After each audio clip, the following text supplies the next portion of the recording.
Here are today's top stories. The PNP leads the commemoration of the gallantry of the SAF-44. The government vows to work harder to achieve an improved economic growth rate. Former rebels reveal links between the Alliance of Concerned Teachers and the National Union of Journalists in the Philippines with the CPP-NPA. And the Philippines reports a record-breaking 7.1 million tourist arrivals in 2018.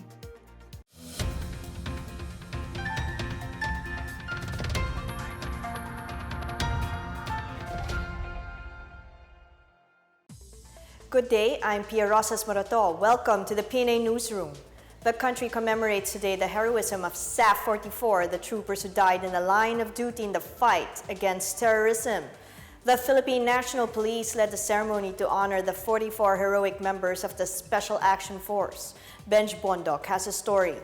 Proclamation number 164 issued by President Rodrigo Duterte declared January 25 as National Day of Remembrance. This is in honor of the 44 police commandos of the PNP Special Action Force who offered the supreme sacrifice in an encounter against local and foreign terrorists in 2015. PNP Chief Oscar Albayalde led top officials in police memorial honors for the gallant SAF-44 at the Special Action Force Memorial Park in Camp Bagong Diwa, Taguig City. The Chief PNP along with NCRPO Director Guillermo Eliazar led the wreath-laying ceremony at the SAF-44 monument where a field mass was celebrated earlier, officiated by PNP Chaplain Superintendent Ronnie Arong. The annual event was attended by some orphaned kin of the fallen police heroes. This year's National Day of Remembrance culminates on Sunday, January 27 with a 44-kilometer bike ride from Luneta in Manila to Santa Rosa, Laguna. For the PNA Newsroom, I'm Benj Bondok. Former rebels have revealed the links of two organizations with the Communist Party of the Philippines, New People's Army, National Democratic Front. The names of the Alliance of Concerned Teachers and the National Union of Journalists of the Philippines surfaced in a press conference on their linkages to the rebel group. A teacher-turned-rebel said the CPP, NPA, NDF used the act in pushing for the communist group's agenda. They started with clamoring for teachers' rights until they began indoctrinating new members on the causes of the organization.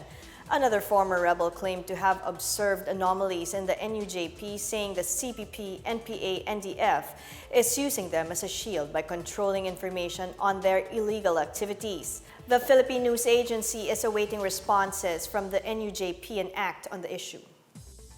The government and the military are more than ready to secure communist rebels who are ready to surrender and rejoin mainstream society. Defense Secretary Delfin Lorenzana earlier said the threat posed by the CPP-NPA becomes weaker due to the localized peace talks and enhanced comprehensive local integration program. Lorenzana says the NPA is no longer a formidable force as its members have been greatly reduced. The NPA is listed as a terrorist organization in the United States and the European Union. The Commission on Elections and Banks suspended the canvassing of votes for the ratification of the Bangsamoro Organic Law from Cotabato City. Chairman Sheriff Abbas ordered the tabulation committee to get the COCs and supporting documents for the tabulation results. Commissioners Louis Gia and Rowena Guanzon raised discrepancies in the number of voters as compared to the number of votes registered. For his part, Cotabato City Acting Election Officer Romel Rama explained that the errors came from the incompetent entries in the plebiscite returns submitted to the City Plebiscite Board of Canvassers. COCs from Isabela City and the province of Basilan were received on Thursday. Only the COC from Autonomous Region in Muslim Mindanao has yet to arrive in Manila. The LTFRB opens new routes along the Parañaque Integrated Terminal Exchange. And the PNP welcomes the proposed hiring of more female police personnel. More on these and other news around the metro from Janice Gov't. 20 new routes for public utility vehicles were opened along the Parañaque Integrated Terminal Exchange. The Land Transportation Franchising and Regulatory Board authorized 10 new routes for the public utility buses, 2 UV Express routes, and 8 routes for Class 2 public utility jeepneys. Franchises are granted only to PUVs that are compliant with the PUV Modernization Program. Meanwhile, the Philippine National Police expressed support for House Bill 6869, the measure seeking to recruit more women into police service. PNP spokesperson Bernard Banach says they have rationalized gender restrictions in recruitment and selection, thus providing equal opportunities in filling up vacant positions. 83.4% of the PNP uniformed personnel are male and the remaining 16.6% are female. In other news, Mayor Sara Duterte has asked party members to set aside plans to make the Hugpong ng Pagbabago a national party, at least after the May midterm elections. Mayor Sara said HNP could prove effective after elections if it can muster a win for at least 8 of the 12 senatorial candidates of the administration. She maintains that HNP will remain a regional party which will use its alliances and friendship with other parties to help the administration's senatorial lineup. For the PNA Newsroom, I'm Janice Cave. Still to come, the government vows to work harder to achieve an improved economic growth rate. Agricultural officials call for a management plan to improve the production of galunggong.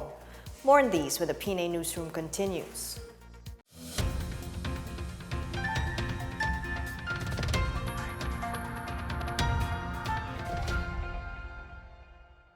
It's only been 2 years and 5 months, and yet the Presidential Communications Operations Office of the Duterte administration has made great strides in improving government media and communications.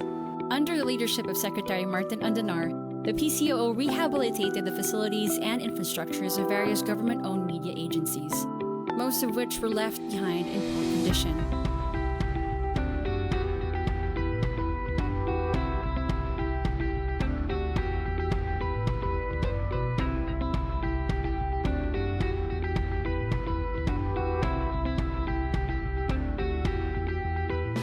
The People's Television Network, or PTV, rose from the bottom ranks to number 4 in the ratings, broadcasting from 25,000 watts to 60,000 watts in Metro Manila.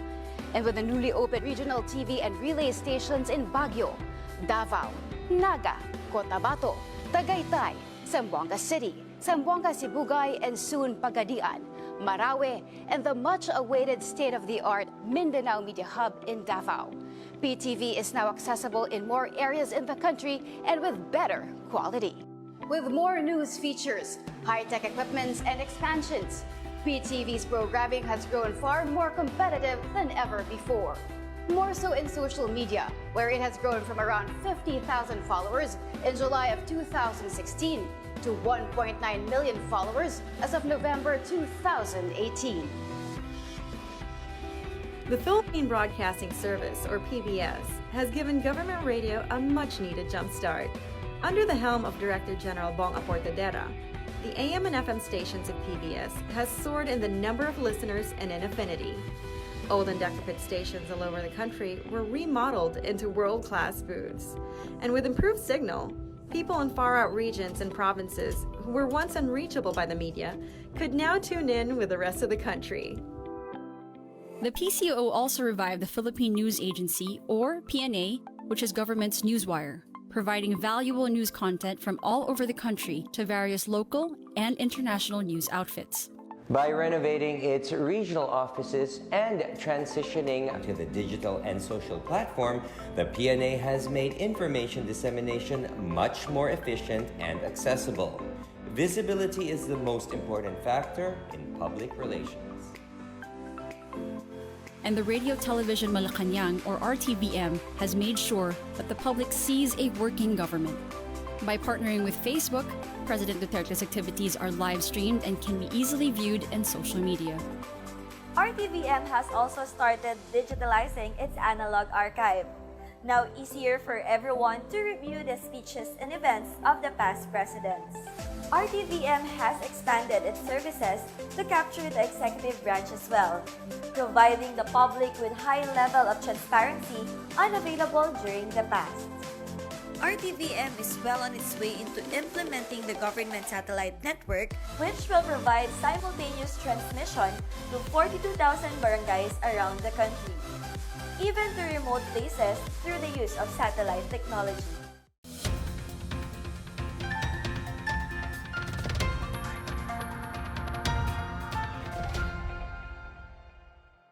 The government vows to work harder to achieve the economic growth target in 2019.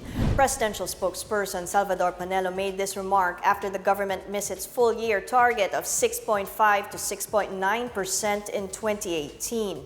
This despite remaining as one of Asia's fast-growing economies with an expansion of 6.2% in the gross domestic product. Panelo says high inflation has prevented the government from hitting the economic growth target last year.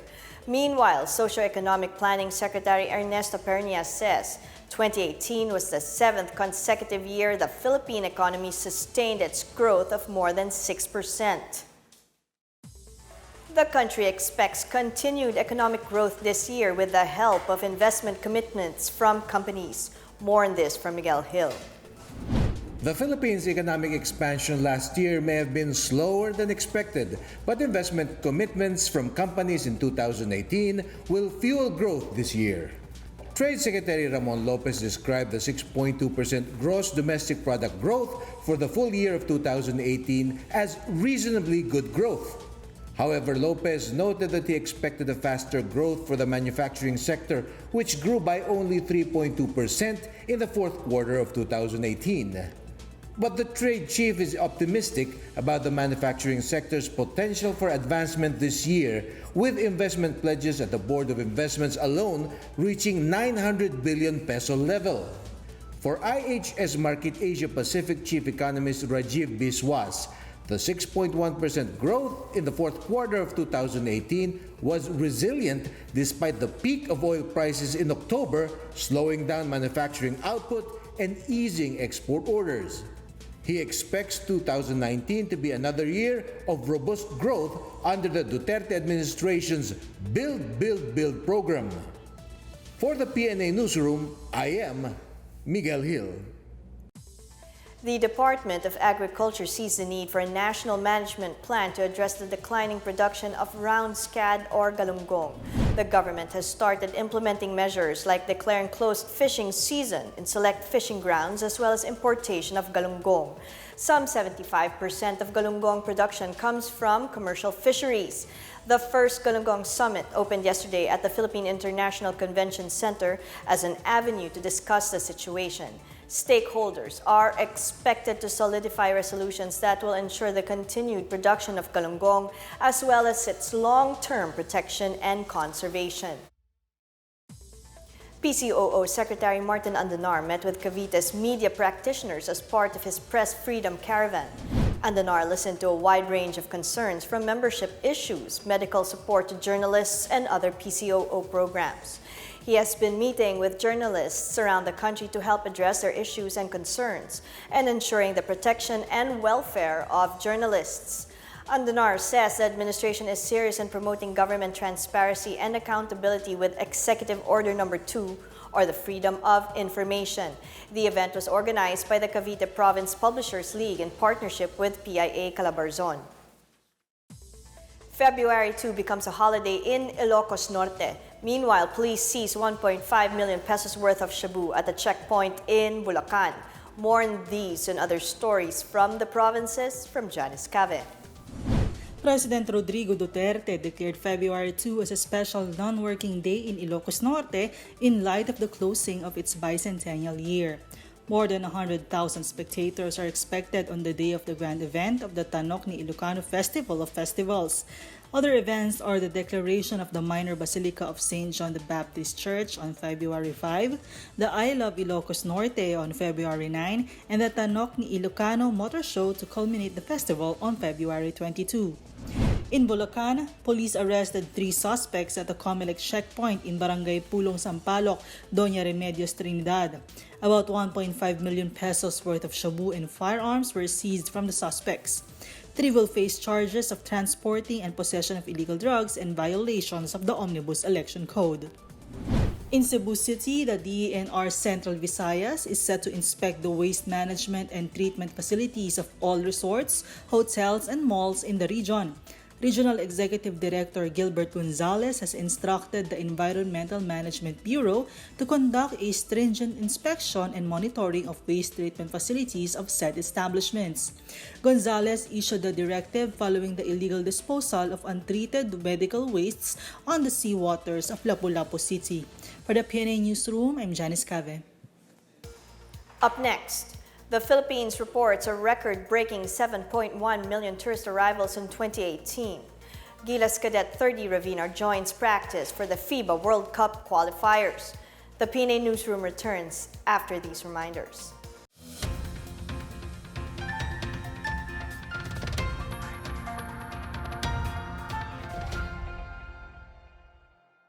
Even as we've covered TV, radio, and digital platforms, there are still people who have access to neither.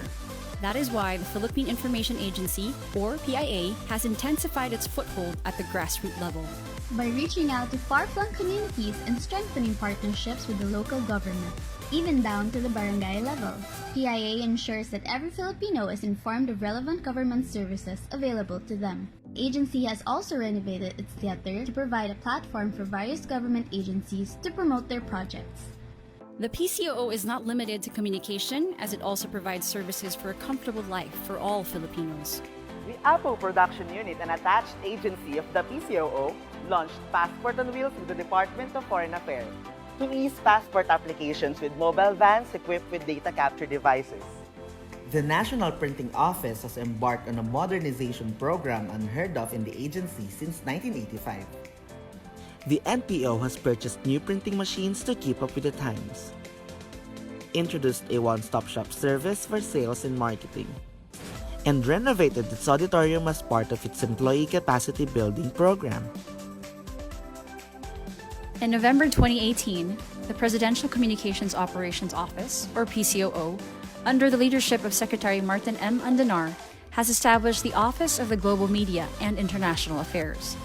The newly created office aims to serve as a channel for the international media to get access to the Philippine government and to connect the government policymakers with the international media. Government-owned media agencies are not the only thing Secretary Andanar has sought to develop. The Malacanang Press Briefing Room has been remodeled to the demands of a digital-centric population, a symbol that the government has evolved with the ever-changing times. Within the PCOO proper, much has been achieved in terms of policies and communication campaigns. With the Freedom of Information, or FOI, put into place, government agencies have become more transparent to the public and accountable to their stakeholders. The FOI has empowered Filipinos to exert their right to know more about where their taxes go. The media is a vital partner of the PCOO in disseminating news and public information, and that is why their safety is of utmost importance. The Presidential Task Force on Media Security was established to protect journalists from threats of violence and to investigate and give justice to the victims. The PCOO has also strengthened its external affairs, integrating government agencies into a unified communication strategy. With Dutertenomics, the PCOO gathered the country's economic managers to pitch the president's socio-economic policies to international governments and investors. In real numbers, the PCOO partnered with the Philippines law enforcement units to communicate their gains in keeping peace and order in the country, while dispelling fake data and statistics.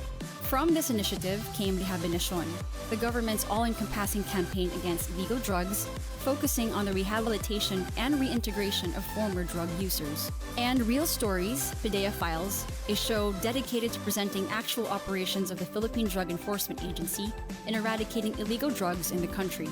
In 2017, with the Philippines as chair, the PCOO took charge in communicating ASEAN to the world.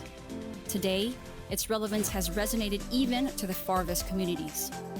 To combat fake news and disinformation, the PCOO launched the Dismiss Disinformation campaign, engaging with schools and local governments across the nation to guide the youth and the community on how to detect and stop the spread of fake news. The right information saves lives, and through Laging Handa PH, the PCOO delivers real-time reports and updates from the government in times of disasters and calamities. For everything you need to know about preparation, relief efforts, and evacuation alerts and centers. The PCOO's most recent initiative, The Presser, aims to tackle the country's most pressing issues, involving top officials from various government agencies to address the public's questions and concerns. Welcome to the new era of government communications, where transparency is the foundation of enlightenment and engagement at the heart of nation building. At the second year of the Presidential Communications Operations Office under the Duterte administration, we invite you once again to be a partner for change.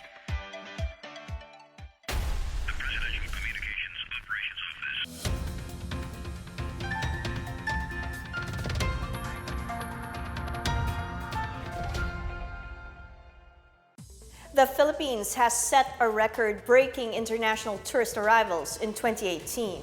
Tourist arrivals this year is at 7.1 million, surpassing the 6.6 million arrivals recorded in 2017.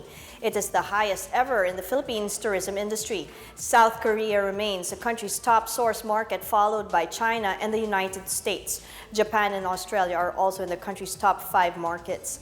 Tourism Secretary Bernadette Romulo Puyat said this is a time to celebrate the tourism record while championing the cause of an economic activity that can support and transform lives of common Filipinos. The tally, however, lagged behind the initial 7.4 million target given the 6-month shutdown and rehabilitation of Boracay. Despite this, Romulo Puyat described the closure as a blessing in disguise, as it gave enough exposure to secondary tourism spots. In our foreign news, Malaysia's Conference of Rulers named Sultan Abdullah Sultan Ahmad Shah as the country's 16th king and constitutional head of state. In a statement from the keeper of the ruler's seal, Syed Daniel Syed Ahmad Abdullah will be officially installed as King or Yang di Pertuan Agong on January 31. He replaced his predecessor Sultan Muhammad V of Kelantan State, who resigned on January 6. Abdullah is heavily involved in sports and is a council member of the ASEAN Football Federation and a council member of FIFA. He was the president of the Football Association of Malaysia. Also announced was a continuation of Sultan Nazrin Shah of Perak as a deputy head of state. In sports, 30 Ravina quickly made his way to the practice of Gilas Pilipinas for the 6th window of the FIBA World Cup qualifiers. The lone Gilas cadet went to the Meralco gym after he played in their Philippine Collegiate Champions League semifinal showdown against the Sunbeda Red Lions. Ravina joined 11 elites who took part in Gilas' second practice for the February window. Raymond Almazan, Mark Baroca, Jason Castro, Poy Eram, Junmar Fajardo, Marcio Lasiter, Paul Lee, Gabe Norwood, R.R. Pogoy, Troy Rosario, and Scotty Thompson were present among the PBA stars called up to the pool. Japeth Aguilar, who was in an observer's role during the first practice, was not in attendance. Naturalized players Andre Blatch is still in the United States, while Chris Stan Hardinger is recuperating from a knee injury. The Philippine Information Agency continues its drive to promote information dissemination in Lanao del Norte. Various sectors showed interest in becoming PIA's information volunteers. Wilnard Barcelona has a story. After Iligan City, the Philippine Information Agency launched another Information Volunteers Network Conference in the municipality of Tubod in Lanao del Norte. Almost 100 information volunteers from different sectors in this province absorbed inputs, updates, and awareness campaigns from Social Security System, Department of Health, the Task Force Bangon Marawi, Bureau of Fisheries and Aquatic Resources, and PIA, featuring the Information Highway and Dismiss Disinformation. Lanao del Norte Governor Imelda Quibranza de Maporo herself emphasized the importance of the public's active role in information dissemination. This is good. It encourages ordinary citizens to participate in an active role by engaging in positive discussion through constructive criticism that can be used to help improve the services of the government. Meanwhile, PIA 10 Regional Director Olive Chu expressed her gratitude to Lanao del Norte constituents for their active participation. I am fulfilled. I am satisfied with what happened today. From the start to the end, wala akong nakitang lumabas. And so I think DG's project, the IBN project, will go a long way. Chu also added that PIA will soon start engaging with the volunteers, training them in sending situational reports, news writing, taking photos, and sending video clips to sustain the volunteers' enthusiasm, especially when they see and feel how they contributed in empowering their communities. For PNA Newsroom, Wilner Barcelona, Philippine Information Agency. Let's now check out the weather forecast for Metro Manila and the rest of the country.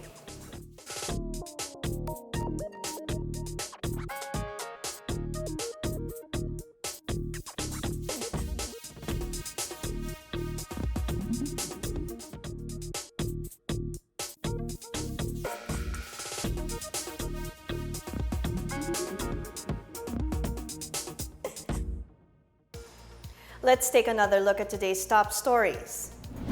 The PNP leads the commemoration of the gallantry of the SAF 44. The government vows to work harder to achieve an improved economic growth rate. Former rebels reveal links between the Alliance of Concerned Teachers and the National Union of Journalists in the Philippines with the CPP and PA. And the Philippines reports a record-breaking 7.1 million tourist arrivals in 2018. Thank you for watching another edition of the PNA Newsroom. To check out these and other stories, visit the PNA website or follow the Philippine News Agency on Facebook and Twitter. For more stories about the government and how it serves the Filipinos, look for these hashtags in all of our social media platforms and websites. And that's your daily dose of the latest news and information that you need to know from the PNA Newsroom. I'm Pia Roses Morato. Good day.